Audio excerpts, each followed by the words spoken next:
Yo, welcome back to Amato Tarot. So we're going to try something different today. We're going to seek some advice on different topics from the tarot cards. So this is going to be a little something different, which I will be doing a lot because I'm pretty excited about it. So the first topic that we're going to talk about is how to deal with toxic people. Okay, so we are going to do a 5 card spread here, and we'll see what the tarot cards tell us and the story that they tell. Now, remember, tarot is working with the energy in your life and the energy of the cards that are going to be read. Use it however you choose to use it or don't use it. But understand that hopefully the tarot cards come through with some guidance on how to deal with toxic people. All right, so I'm going to cut the card so we can read the bottom of the deck here and see what we have. So we have the Lovers. That's really interesting, right? Because we have the Lovers coming up for how to deal with toxic people. And the message that I get from this is that, this might be a toxic relationship you're dealing with. This might be a toxic coworker that you're dealing with. This might be toxic people that you cannot escape. And then obviously it's going to be really hard to be in love with people that are toxic. But sometimes you might be in a toxic relationship, or sometimes you might have to work with toxic coworkers. And so there's a lot of stories that come from the Lovers, right? And what comes to me as far as how to deal with toxic people, this is your higher self right here. This angel is your higher self. And the way I like to describe the higher self is think about all the qualities that you have in you right now, right? You are an astrologer. You are a student of tarot. You are discovering who you are and your identity.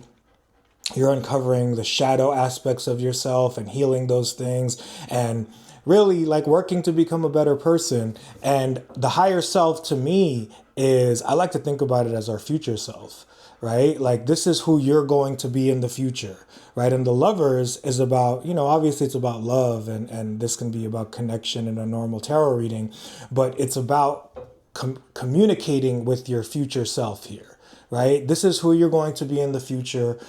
Imagine all the wonderful things that you are going to be because of the work that you're putting in. So for me, what I get from the Lovers as far as dealing with toxic people, it helps you to communicate with your future self or your higher self, right? It gives you patience when dealing with toxic people. It gives you ways to set boundaries, right? And if you're around someone who's toxic, and then let me just say this.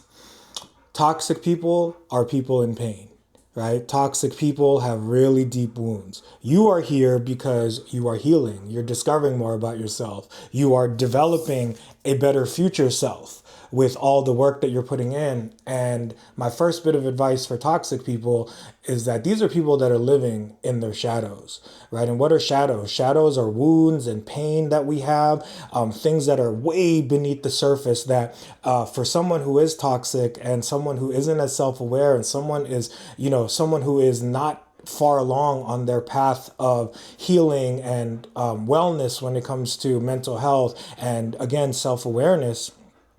These are people that are living from these shadow behaviors. So the first bit of advice before we get into the cards is understand that toxic people are people who are in pain, right? And they've been living with this pain. This pain was inflicted upon them, probably by their parents or their upbringing or their childhood, or maybe they were bullied in school and they weren't included. They weren't treated with kindness. That's the thing about toxic people. Toxic people are people who are in pain. So they haven't been shown kindness. So again, when we go back to the Lovers, right? How do you love someone who's toxic? How do you show love, give love to people that you may not get along with? And you're going to decide what the answer is to this. Maybe you ignore them. Maybe you set very firm boundaries and you say, yo, we don't get along. We are not going to have any sort of interaction, right? This may be with a coworker that you see all the time and who's toxic, right? Or if you have to interact with toxic people, maybe you have a toxic boss. How can you embody love, right, through the Lovers? How can you become more loving and compassionate and empathetic to toxic people who are in pain? And the first way to do that is to recognize that they come from a place of deep insecurity.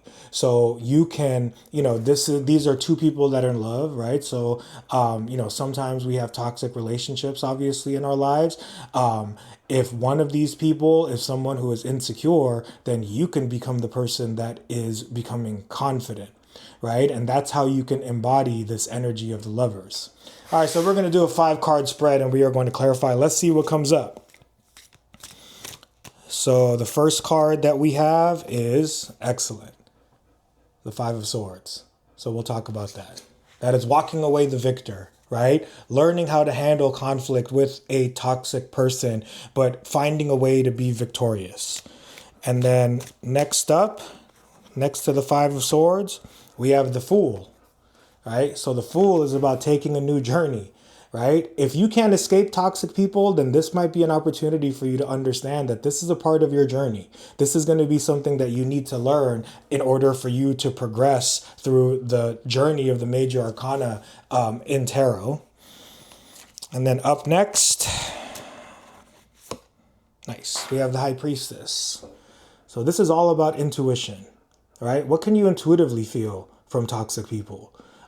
You are studying astrology, you are studying tarot because you are becoming a more intuitive person. You are becoming someone who is operating on a much higher frequency with this High Priestess card and tapping into your intuition. And one way to tap into intuition is through compassion, through understanding. Intuition does not come from disliking other people strongly or hating other people or getting angry with other people. Intuition, again, comes from a place of love with that Lover's card. All right, and then next to the High Priestess, we have the Empress, right? So the Empress is about ease and abundance, right? Bringing good, beautiful things into your life through ease, right? So how can you deal with toxic people a little bit more easily? How can you see the ugliness in others, right? And recognize it. And if you recognize the ugliness in others and you have compassion for them, then that makes you more beautiful with the Empress.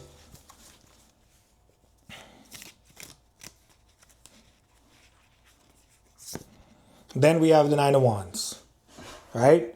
So this is being wounded. So this is understanding the wounds in toxic people, people who are in pain, understand how they trigger your wounds, understand how these wounds trigger conflict in you, and how can you keep going, right? If this is a toxic situation that you cannot escape because maybe it's a coworker, maybe it's a friend in your life, right? If it is a friend in your life, then you have to really question whether or not you are going to, cut this person out or heal as the wounded warrior, right? Because you need to keep going. So again, let me show you the 5 cards in their spread, and then we're going to clarify.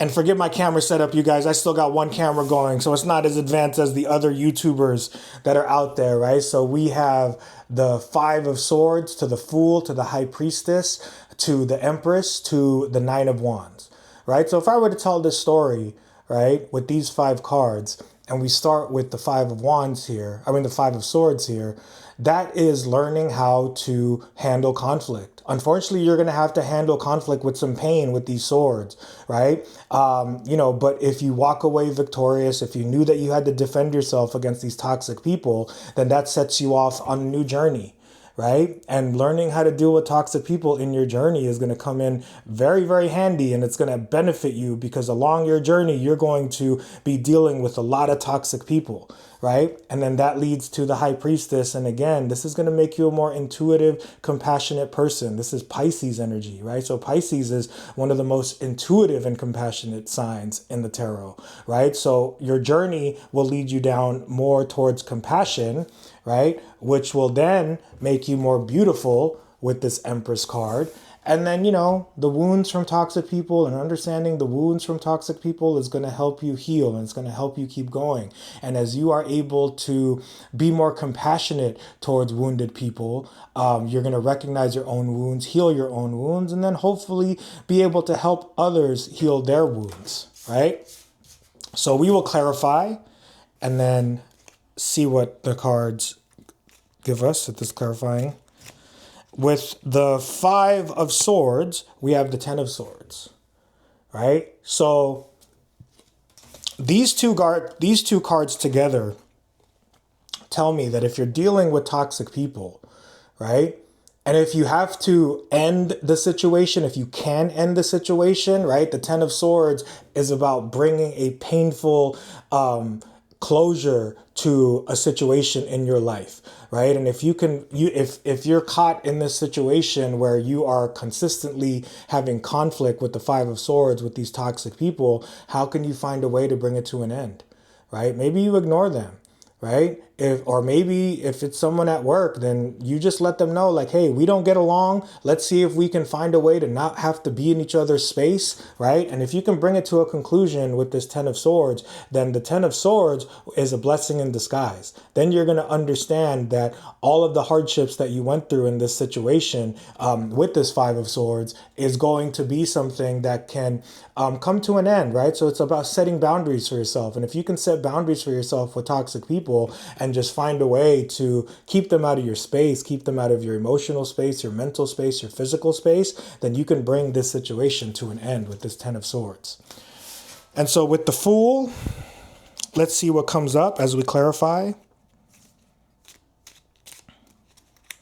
With the Fool, again, we have the High Priestess. So that's just repeating, what was said already, right? Toxic people are meant for you to develop compassion in your life, in your journey. As you go through your journey, if you meet a new toxic person in your life, right? Maybe someone you can't escape, or maybe you're starting a relationship that you recognize as being toxic, and maybe you want to see it through, right? Because the truth of the matter is that you don't always have to walk away from toxic people, right? Sometimes toxic people in pain, they can heal, and you can be a healing force in their life. And again, by using your intuition and compassion with this High Priestess along your journey of working with toxic people, dealing with toxic people, it's going to result in you being much more compassionate with this High Priestess. And so we just talked about the High Priestess. Let's see what the High Priestess gets, right? So with the High Priestess, we have the Two of Swords, right? So with the High Priestess, we have the Two of Swords. Now, the Two of Swords, there's a lot of different ways to look at the Two of Swords. It's either looking at, like, I can deal with it this way with this sword, or I can deal with it this way with this sword. But the truth of this card is that this person, again, has a blindfold on because they are wanting to rely on their intuition. And then with this High Priestess, right, maybe sometimes you have to find new ways to tap into your intuition, right? Because the story of this card is that she has this blindfold on, right? Because she's trying to use her intuition to come up with a solution. But sometimes that may not be the way, right? Sometimes when we do close our eyes and tap into ourselves and meditate, that's when intuition comes. But what she needs to understand is she's got to take this blindfold off, because right behind her is this ocean with these islands. And really her thinking is that it's either this sword or that sword, but the real solution is neither, right? So this tells me that you need to find other solutions sometimes when certain solutions aren't working with toxic people with this Two of Swords. And then with the Empress, what do we have? What do we have with the Empress? With the Empress, we have the Two of Wands, right? So this card is about, like, looking outside of yourself for the answers. Maybe you're, like, getting some advice from other people when you're dealing with toxic people, right? The Empress is definitely about abundance with community and communication, right? But the story of the Two of Wands is that he's looking out in front of him when really he has the world in his hands, right? So maybe you're not going to be always searching for advice from other people when you're dealing with toxic people. You have to, again, trust your intuition and find the solution that is going to be right for you. And with the Nine of Wands, the Wounded Warrior, we have the Three of Wands, right? So 2 and 3 of Wands coming up here, right? So that's some progression. This card is about expansion, right? This card is about seeking answers outside of yourself, right? So if you're being wounded in a toxic situation, right, and you're the Wounded Warrior with this Knight of Wands, and when we have the Three of Wands coming up, right, this is about really it's a card of adventure, right? Maybe you can treat this toxic situation as an adventure. If you don't take it personally, if you can, again, ignore these people, set boundaries, find the right ways to respond to them, that's going to end up in you being more bold and courageous with this Three of Wands, because the Three of Wands is a card of expansion and, you know, being big in the world, right? Maybe you need to use big energy with these toxic people, because obviously toxic people can be bullies, right? So sometimes maybe you need to be loud. Sometimes maybe you need to be boisterous. Sometimes maybe you need to treat it as an adventure without taking it personally when you're dealing with a toxic person. And this will expand you, right? Yo, so good luck out there, man. Again, please have some compassion for these folks in your life that are, you know, not doing well and obviously in a position where, you know, maybe they are obviously behaving in ways that are not okay because of their pain, and use that to fuel your own growth. Use that to fuel your own love for yourself and your compassion for others. All right? Peace, y'all. Thank you for watching.